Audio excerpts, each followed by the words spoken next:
Okay, we've got the connections made. I soldered the connection and then put shrink tubing over the solder joint. So that one wire running up from the three-prong, the middle wire at the three-prong up here to the slave cylinder lead, feeding in and then feeding out. It's that green connector. Feeding out is a yellow wire, which I've spliced into a black wire, and I've grounded it up here. Just put a round connector thing, whatever you call those things, on the end, and drilled a small hole here in this dash frame, lower dash frame, and made the ground there. And below,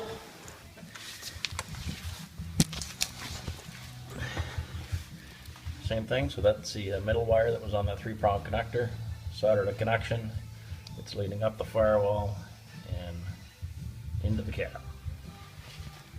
So you should be able to start the truck now. I'm not going to start it, but I'll see if it cranks, because I still want to, if it does crank, then I know it's going to start. And then I'll put the shifter on and whatnot, and then get it up on jacks and run it through the gears. Make sure everything works before I button the dash all up. So here we go.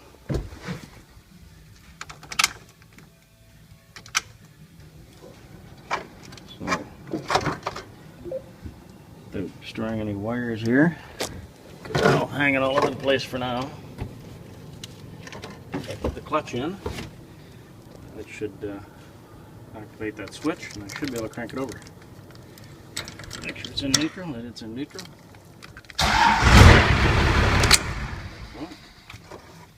And it ran. Okay, so we cut open the hole in the floor a little bit more. How did you cut the hole open a little bit more, Dad? What'd you use?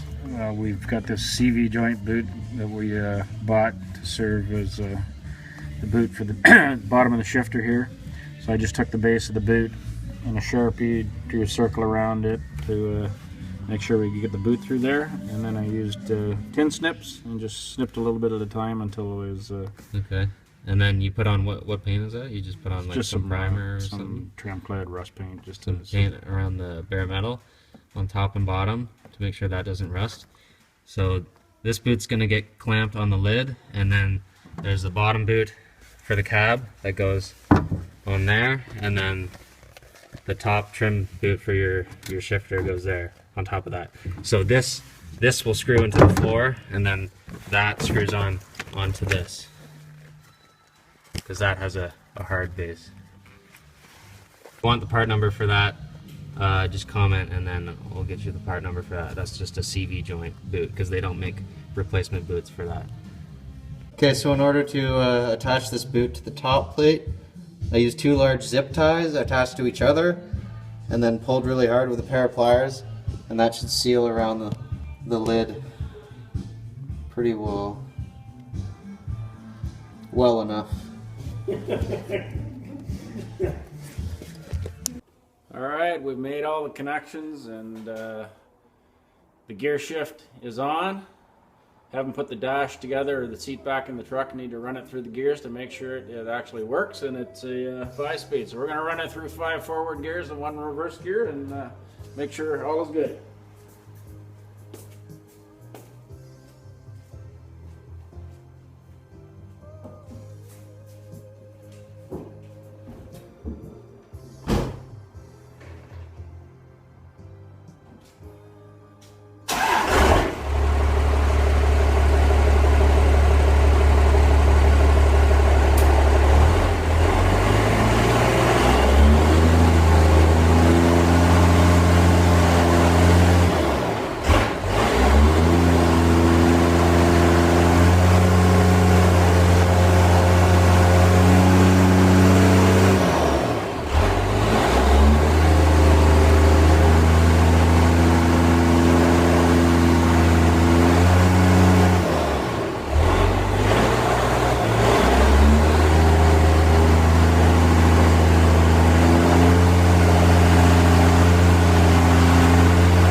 Alright, she ran through all the gears, ran through reverse. The only thing I noticed was the speedometer's not working.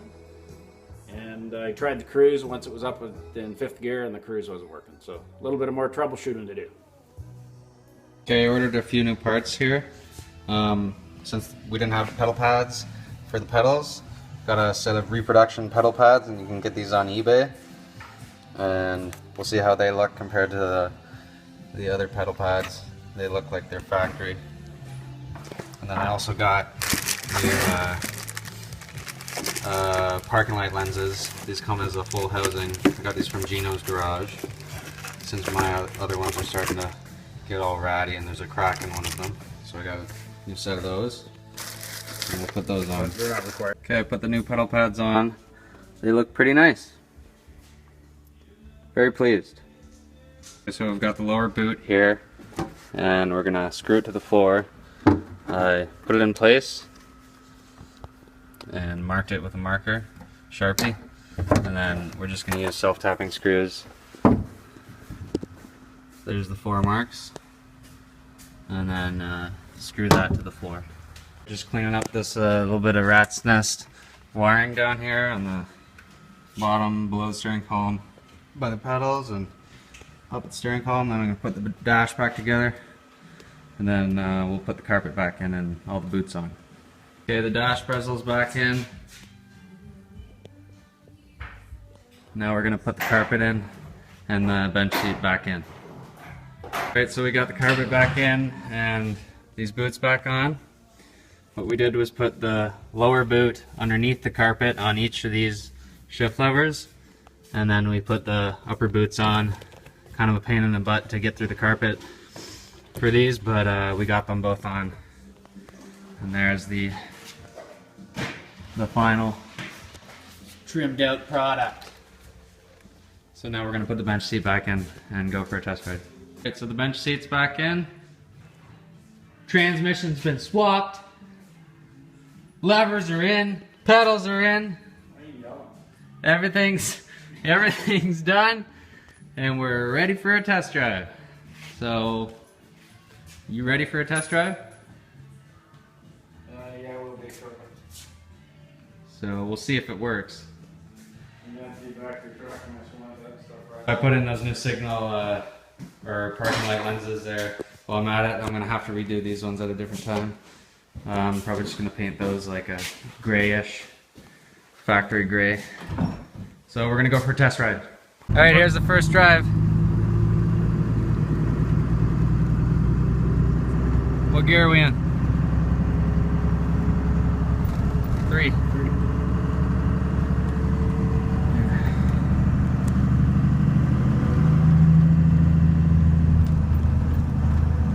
Focus.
way it works.